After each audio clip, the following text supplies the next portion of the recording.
If you're looking for homeschool sanity, welcome. I'm Dr. Melanie Wilson, Christian psychologist turned homeschool mom and curriculum author. But I was once so disorganized, I thought I had to quit homeschooling and stop having kids. Now, by the grace of God, I have 6 homeschool graduates. Whether we're discussing parenting, productivity, or practical tips, I pray that this episode is just what you need for happy, healthy homeschooling. Hey homeschoolers, I used to be of the mind that leaders were born, not made. What I mean is, I thought you needed to be a type A extrovert to be a leader. There didn't seem to be much point to teaching my introverted kids how to lead. But my opinion has changed as I've watched my introverted type B child become a leader. I've also changed my thinking after interviewing Kerry Beck for the podcast. Her definition of leadership motivates us to teach every child these skills. I'm thrilled to be joining Kerry for the Raising Leaders, Not Followers conference starting February 25th. You can sign up now for free if you know you'll be able to watch live or register for the VIP option at homeschoolsanity.com/leaders. I'll be sharing how to help your child make and keep friends. I would love to have you join me. Kerry Beck helps you get past the perfect Instagram image and move on to real-life ways to raise your kids to lead instead of follow. She offers practical tips to encourage your kids to love learning, think critically, and influence those around them as adults. She inspires moms with her personal and spiritual stories of moving from overwhelmed to peace and resting in God. Kerry homeschooled her 3 now adult children for 10 years. She has a free homeschooling ebook for you at howtohomeschoolmychild.com.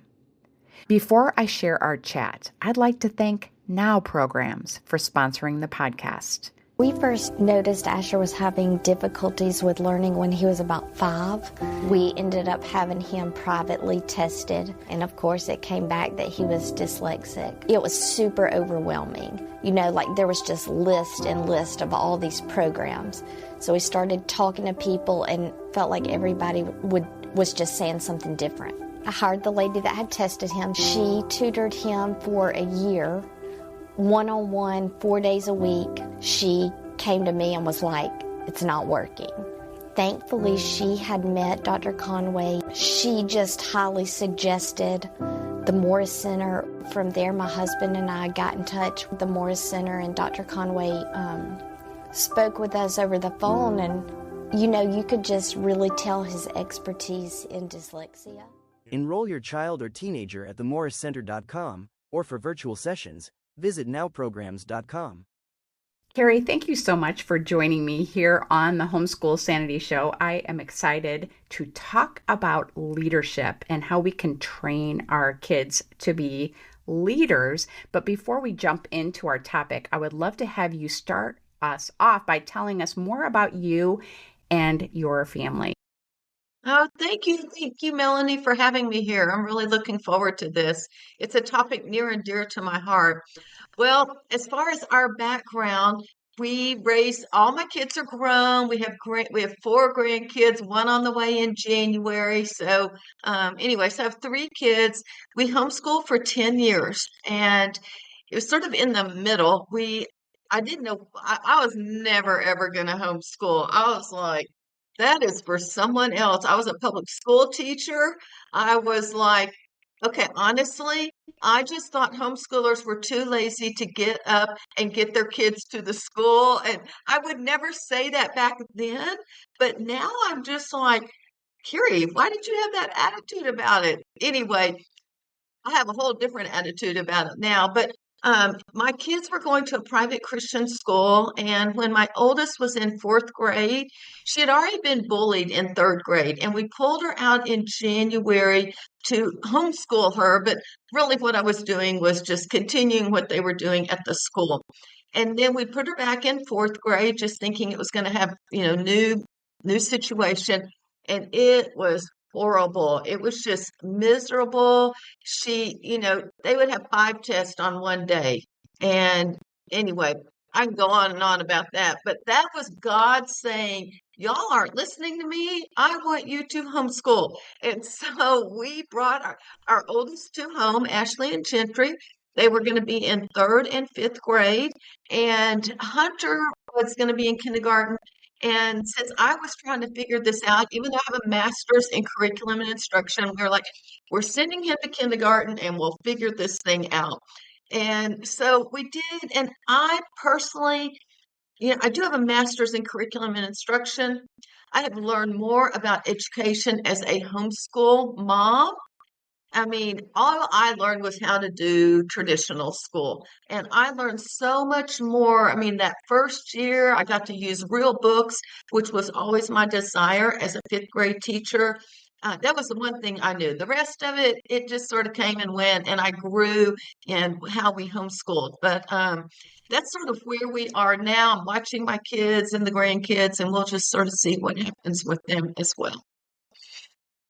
Was a great introduction, and I can relate to that. And, especially when you were saying, that you thought that, well, I actually opened my mouth when it came to having a big family. I was playing tennis with a woman who had 5 children, and I had one child at the time. And I actually asked her, did you mean to have 5 kids?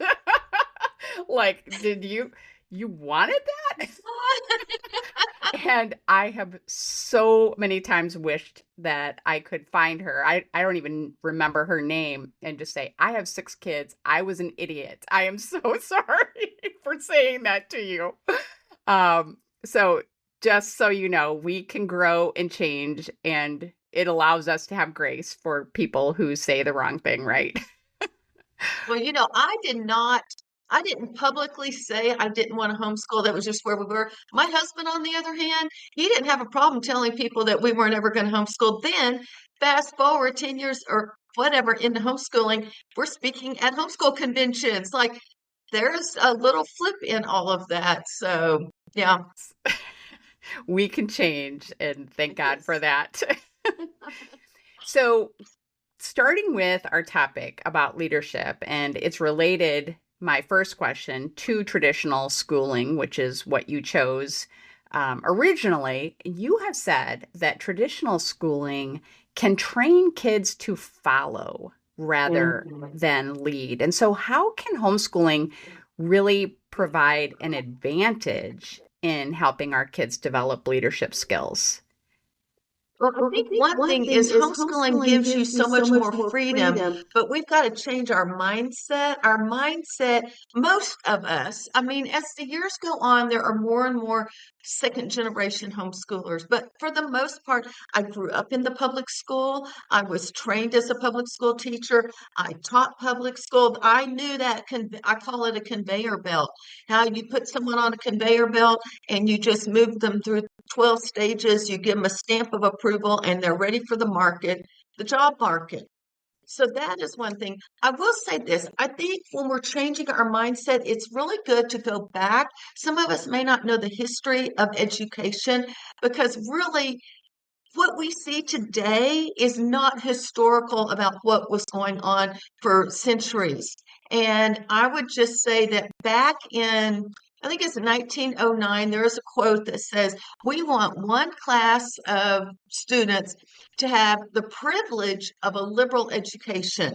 And some of y'all are going, music and art, that is not liberal. Liberal means liberate, free your kids from the teacher so that they have a love of learning, tools of learning, critical thinking skills, and they are ready to operate as an adult who can think for themselves and can make decisions. But the quote goes on to say, we want another much larger class of necessity to forgo the privilege of a liberal education. So even then, they saw it as a privilege and fit themselves to difficult menial tasks. So what they wanted is they wanted workers that did not think, and they just follow. 1909, Woodrow Wilson, president of Princeton at the time. That is where it, not that where it started, but that's the beginning. But it took time, I would say 50s, 60s, 70s, a lot of changes, that they got going. And then you start to see a lot of those critical thinking type subjects and everything had disappeared. Like my mom tells me, I didn't take Latin, but my oldest sister did. And Latin, I'm not saying everyone needs to take Latin, but it is part of a classical education, historic education. So, when we move into there, then we really are raising our kids to be workers, to follow, to just do what someone else says. It was the Industrial Revolution. They wanted people that just wanted to work. I mean, they just wanted workers. And so we need to take a step back and go, if I'm doing that, I really am just raising them to be followers. You have to make a decision to bring them to leadership education. And I personally think for us, we teach 4 steps in this in homeschooling. One, it starts with mom. So, mom, really seriously, you're the one. You can't just say, I want this and go tell the kids to do it. You have got to, like, it needs to become a part of who you are. And that's what happened with me when I moved in leadership education. Then we want to give them a character foundation, a love of learning, tools of learning, critical thinking skills. There are several things that we can do in our homeschool that you can't. They may do leadership in the public schools, but sometimes it's just coming up with a project or having a group project or something like that. And I'm not trying to poo-pah everything with traditional schools. I just see there are, sometimes people are going to just go, say, to a private school. And a lot of times that's a traditional model as well. But we need to change our mind. We need to start with mom and then take advantage of the freedom we have. That's very good. And I would say almost everything, and it's kind of unfortunate, but almost everything that we want to teach our kids, we have to start with ourselves, especially when it comes to, I think, motivational issues, character issues. Yes. Maybe you don't have to study physics. I honestly never did. I didn't teach physics to my kids. I had them using curriculum that taught them. But when it comes to leadership, that makes total sense to me. And you mentioned, as you were sharing there, that it's important that we teach kids how to think critically and to make decisions. Can you give us some practical ways that homeschooling parents can help their kids develop these skills? Definitely. I would start just with decision making, although I think that's something they're going to grow into, especially as older kids. But one, let them make a decision. Don't tell them everything to do. Even if it's, do you want orange juice or apple juice? I had a child that would go, I don't care. Anything. I said, do you want peanut butter or ham and cheese? I don't care. And so, and to this, I wouldn't say now, but in that child's 20s, was like, Mom, would you please pray that I can make good decisions? I mean, it was just the innate who that person that was. So that's okay, but continue to give them a chance to make some decisions. And I think this goes along as your kids get older. Some of that's sort of silly, but like let them choose what book they want to read. We would be studying history and we would have a book that they were going to read, but for as far as their quiet time when they read, I'd say here's these books. You pick what you want because I wasn't just going to open it up to everything in the library, but give them, especially younger kids, some limited options and that you approve of in whatever it is. I believe as your kids get older, especially as you're moving into junior high to high school, and that would be letting them take some ownership in what they are doing. Here's the problem. The public schools, you grow up or traditional school, and the teacher just always tells you what to do. You're dependent on the teacher. You really don't learn to make decisions. And so, and when we started high school, my kids planned their weeks. I did not. Now, I have a daughter who never finished Algebra 2 and got a college degree in a year and a half, and then went to get a teaching certificate to teach at-risk kids. That is thinking outside the box. Then I had both my girls wanted to take astronomy, and there was a local guy about 20 miles out of town that would teach it online, and then you could go out to his farm and see the stars, and he'd teach you whatever. And so we allowed them to make choices. Gentry took a sports and the Bible class at a local Christian college. We allowed them to do things like that. We had one requirement in high school, and that was the humanities. It was a Christian perspective of humanities, but that covered, your reading, your history, your philosophy, your even some science and theology and stuff. So they had that. The rest of it, they planned. On Mondays in ninth grade, I'd sit down with each one and they'd write their lesson plan for the week. That is growing in decision making and critical thinking skills as well. And they were used to using this lesson plan because I would do it. But really by January, they knew where they were headed. They could plan it. That didn't mean I just let them go. Now, by senior year, they should be doing most of it on their own.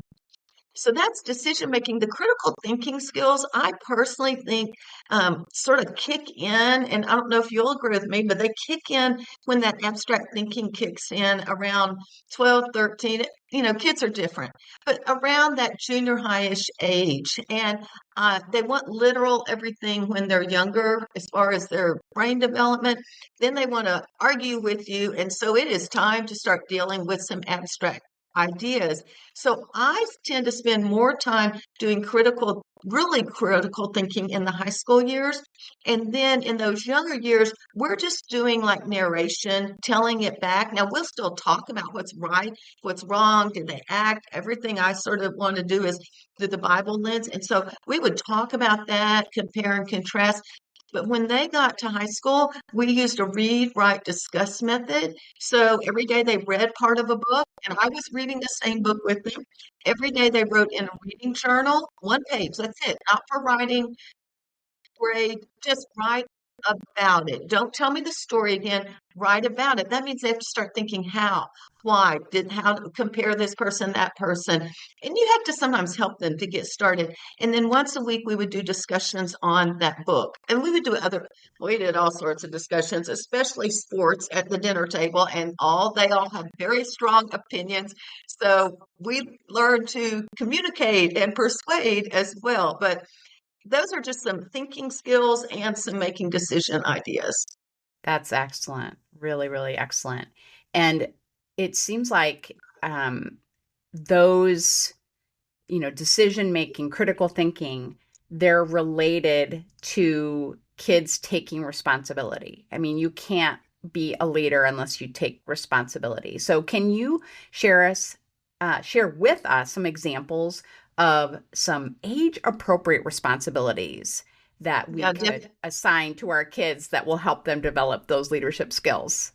Yeah, that's a great question. One, I would say I'm going to skip up to the older kids. One is they need to take responsibility for their own education, and it's not you. So I had a daughter who did distance learning. Like I said, got a degree in a year and a half. I had another daughter. We were moving back to Texas, and she knew what she needed to do to go to Texas A&M. So she did not like math, but she did it just because she knew she had to do that to go to Texas A&M. I had a son, and I didn't tell this part of my story. In 10th grade, we did put him back at a private Christian school. It was me. Oh my goodness, that whole summer, I was like, God, really, really, really. There was no space for him. So we really didn't have to make a decision. But finally, we were like, okay, we'll put you on the waiting list. And the day we went up there the week beforehand, she says, oh, come on in my office. I'm like, okay. And she says, let me see. Someone dropped out last night, so there's a place for Hunter. And I'm like, okay, God, I get the point. So, there are times that we did not homeschool. Those older kids, they do need to be able to take ownership. And even within that private school, I will say this, there was a very strong classical, and there's a lot of responsibility that they had to do on their own.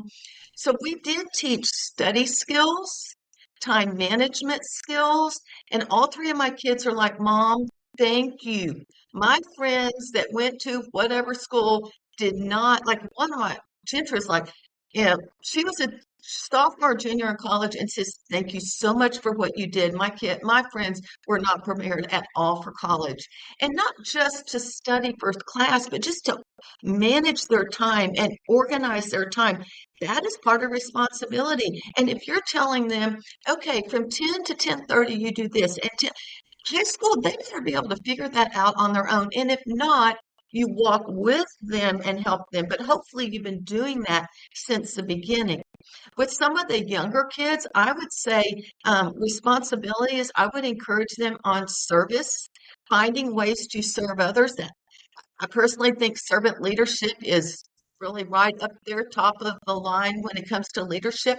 Even a toddler, when you have someone over for dinner, can go put their toys away and become responsible for their toys. For our kids, they like to bake. So sometimes when we had people over, they would make dessert. We went on mission trips. So we had the freedom, and this was not necessarily in the summertime. It was whenever that mission trip was happening. So we did have a lot of freedom. So I think with the younger kids, I would go back to just really finding ways to help them serve and then assume some responsibility. Sometimes as a family, work together. As they get older, doing that more on their own. So good.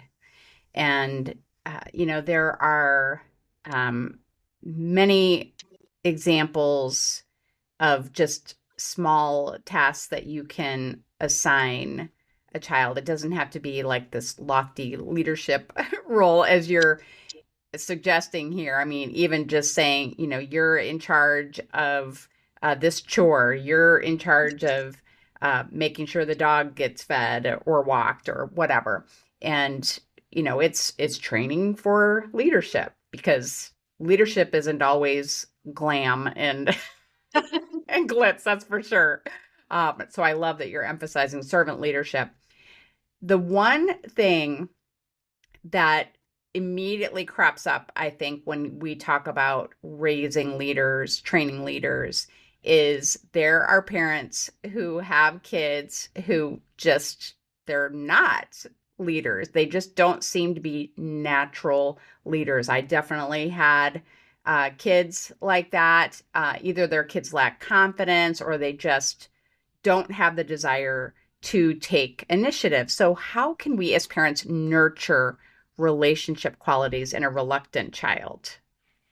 Well, it's interesting you use the word nurture, because one of the things that I teach my moms in our leadership course is there's different stages of mentoring, and it starts with nurturing, then it goes to teaching, and then it goes to coaching, which is sort of what I've been talking about.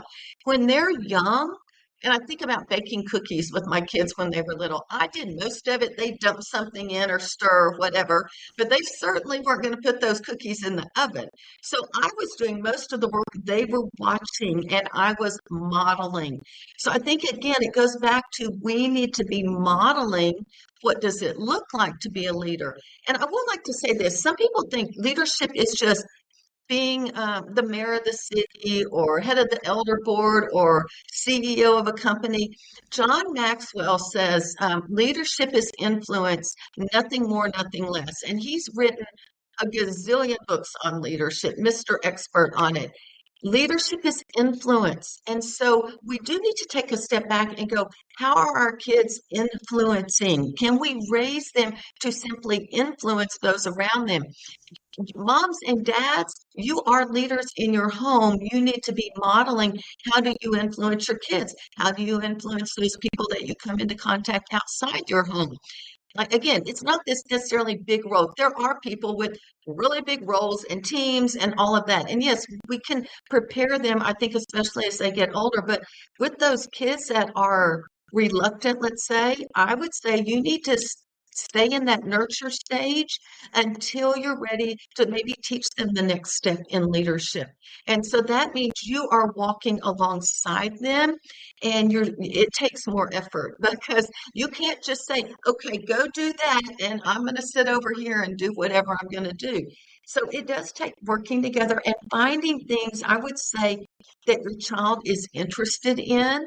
For instance, we're a sports family. All my kids play sports, and you may not, maybe y'all are, well, they also did some arts and music, other stuff, but sports we're still into sports. So if it is sports, and let's say you've got a 9-year-old that's a reluctant leader, maybe you could see if they could volunteer with the T-ball team, even if that's just sitting on the sideline with the kids, keeping them sort of from crawling up and down the fence in the dugout. But find something that your child is interested in and then sort of pursue that, or find something that y'all are doing as a family and pursue that as well. I do want to say one thing, and I've said this, I've alluded to this. I do think nurturing, then we move to teaching. That means you're teaching them something and letting them do it, and you're checking it. Coaching is so different, but in high school, and that's what we ended up doing, we coached. I have never seen a coach go in and throw a touchdown or hit a home run. They are on the sidelines. They have prepared their kids with the strategies, the tools, the technique, everything they did. They got a game plan. My question to you in high school, are you preparing your kids for the game of life? And that's where you coach, and you're going to have to let go. And that means they may fall on their face, some relationship wise, academic wise, you just never know. But you're with them, especially those last 4 years, to walk with them and help them pick themselves up or go to God or whatever they're going to do to move forward. So good. I love everything that you said there and completely agree. So, Carrie, you have a lot of resources to help parents who want to foster their kids' leadership skills. Can you tell us about some of those resources? Oh, definitely. Um, our two main resources, and we have all sorts of things depending on where you are with your kids. Our two main ones is I have a online course called Raising Leaders, Not Followers. It's a biblical perspective of leadership education. And I wrote it because there's leadership education, but at the time it wasn't from a biblical one. And so my people didn't want to read it. So I was like, okay. So then I had to figure all this out and try to put it in biblical perspective. And so that's one reason I did that. It's a 6-week course. I opened it up in March, May, because summertime is a great time for moms to learn and grow. And then at the end of summer to start a fall class. And so that's something that's all online, and we meet at different times and we cover all these different concepts, and it's dripped out over 6 weeks of time. I will say, moms, you make something and you're like, okay, is this really worth it? But when I have moms saying, oh my goodness, you just changed the way I think, and my kids love their new teacher. And I was like, oh, wow, thank you. That was exciting. So that's one. And then number two, and I'm not sure exactly when this will come out, but sometime in the next few weeks, we host an annual event, Life Skills Leadership Summit. I know Melanie is going to be one of our speakers there. And we have two tracks, a leadership track and a life skills track. And part of life skills is the leadership, but since I'm passionate about that, we just decided to put both of those together. It is a 5-day online event, completely free. And so you can sign up with whatever link Melanie offers you, and then you can come each day. I want to say we've got 30 or 40 speakers, and you're going to get things on just general leadership, character building, the foundation of leadership, love of learning, tools of learning, and just encouragement, critical thinking. But in the life skills, we've got things like AI, all that lovely stuff. How do you really use it correctly? But we've got relationships, communication, that time management, planning, and that's both for moms and for kids, and just business skills as well. So there's a wide variety.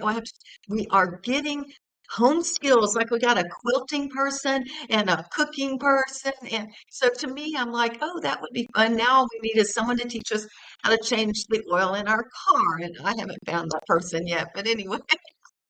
I'm glad my husband isn't here listening because we just found out the hard way that we hadn't taught our daughter how to check the oil and to deal with that. Okay. Fortunately, the car wasn't destroyed, but it could have been. It was close. She was a good point. Even if you don't know how to change the oil, you should know how to check the oil. And Right. those are things that we do need to be teaching our kids so that they are ready. But oh my gosh, I know I've goofed on so many things, and I'm like, okay, I guess you learn some of that when you get out of the house. For sure.